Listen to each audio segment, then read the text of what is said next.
Fighting against monsters, it's a terrible thing, but what kind of suffering do those left behind go through?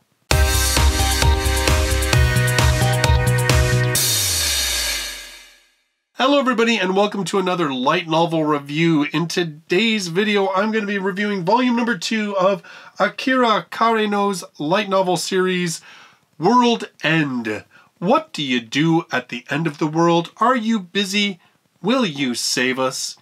This one is released in English by Yen On. If you want to pick up your own copy, I've got links to Amazon and the book depository in the description down below. Now right off the bat, let's just say that there's going to be spoilers for volume number 1 in this review because, well, there's just absolutely no way to talk about this book without spoiling at least some of the big things that happened at the end of volume number 1. So consider yourself warned at this point. This book picks up 2 weeks after Cathali, Ithia, and Ren have left to go to island number 15 and face off one of the deadly beasts from the surface. And it's been 2 weeks without any word on either how the battle is going or the condition of the girls.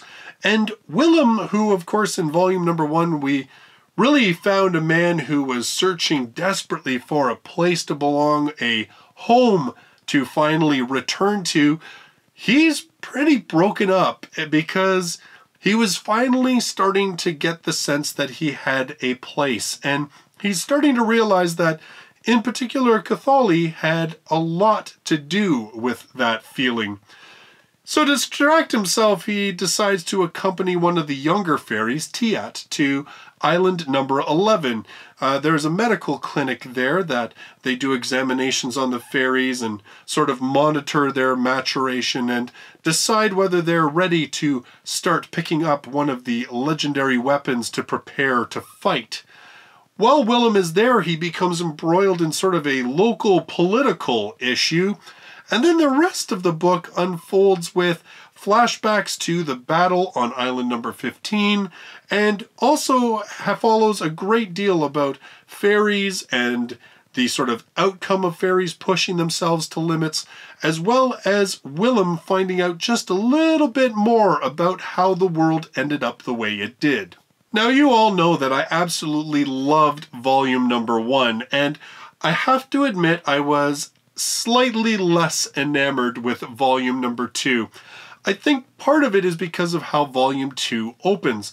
Well, I shouldn't say how it opens right away. The fact that it opens with Willem and his sort of disorientation and heartbreak over the fact that the 3 older fairies are gone and he hasn't heard anything, I was okay with that. In fact, I was into it because that is kind of the reason that I liked the first book, was this focus on the characters and the focus on more their emotions and the suffering that people go through when they aren't the ones on the front line.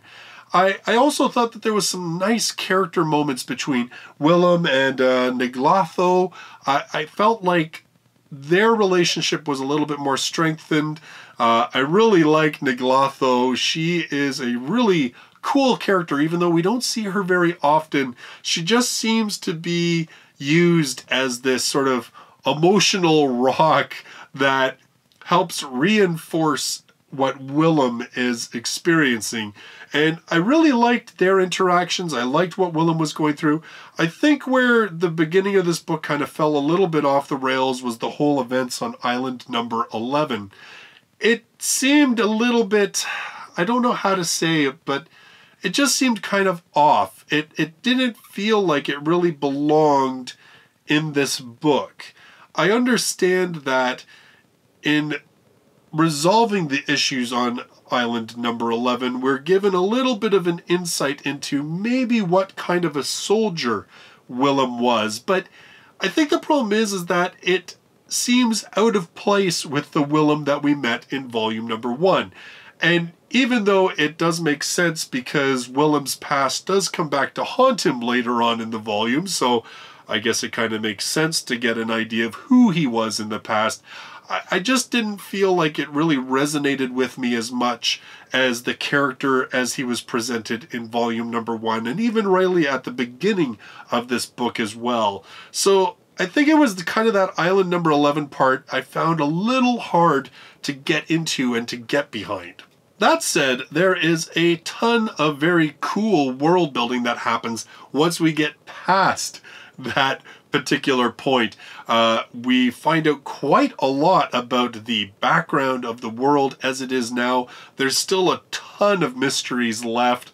In fact, there is one really huge dig in terms of just totally baiting you as an audience for this bigger mystery that's going on. But it does kind of give a little bit more background on the creatures that roam the surface that have caused humanity to have to flee the surface.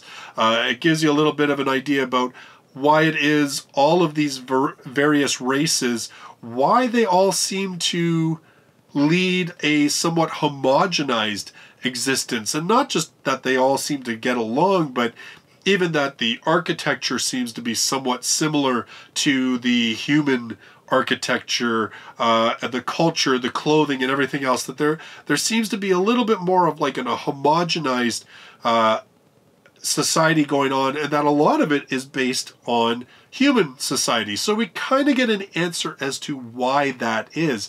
And we also get some cool sort of Willem moments. In fact, I would say that the Willem of the second half of the book was much more the Willem that I like and that I enjoyed seeing. So again, the second half of this book, in terms of Willem's character, really sort of rescued the novel for me. And in terms of the world building that was going on, and the secrets and the reveals and the more secrets just making you thirsty for more, that was really awesome.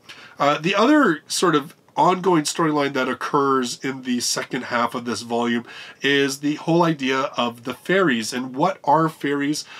We also learned that aside from just the whole pushing themselves to overdrive and basically self-destructing to fight back the beasts, that there's a whole other sort of issue that eats away at fairies depending on how long they live and how far they push themselves.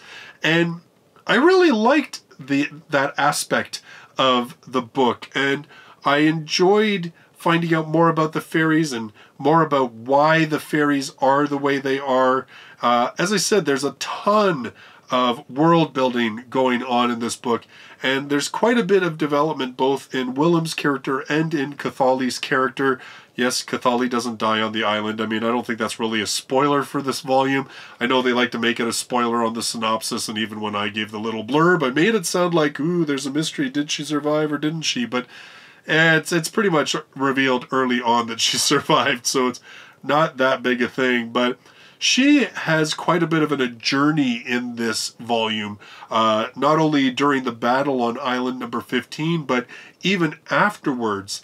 And I found her journey really satisfying in terms of the character's development, in terms of, again, more mysteries. I love books that have like layers of mysteries that keep me reading and keep me guessing and wanting to know more. This volume does a really good job of answering some, but then giving you a whole bunch of new stuff to think about.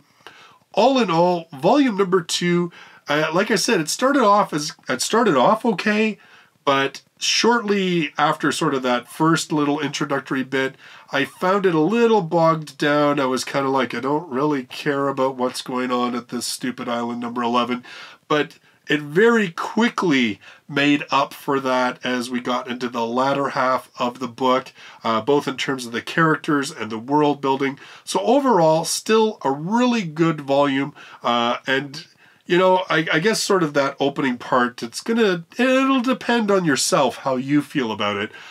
For me, I just didn't feel like it really gave me what I wanted after reading the first volume. But definitely this book leaves this series in a really good place. I was, like I said, got into the second half and I just could not put it down. And I will say it has a slightly less melancholy ending to it than volume number 1. So that was kind of nice, but at the same time, it just kind of makes me fearful that this thing's going to just kill us in volume number 3 emotionally. But, well, we'll just have to wait and see, but I will definitely be picking up that one because I want to see this series through to the end. My next review is going to be on a volume number 1 of a series that is new to me, and that is going to be Der Werewolf, The Annals of Veit. This one from J-Novel Club. That'll be my next review. In the meantime, thank you so much for joining me in this video. I look forward to seeing you in the next one. Till then, bye-bye for now.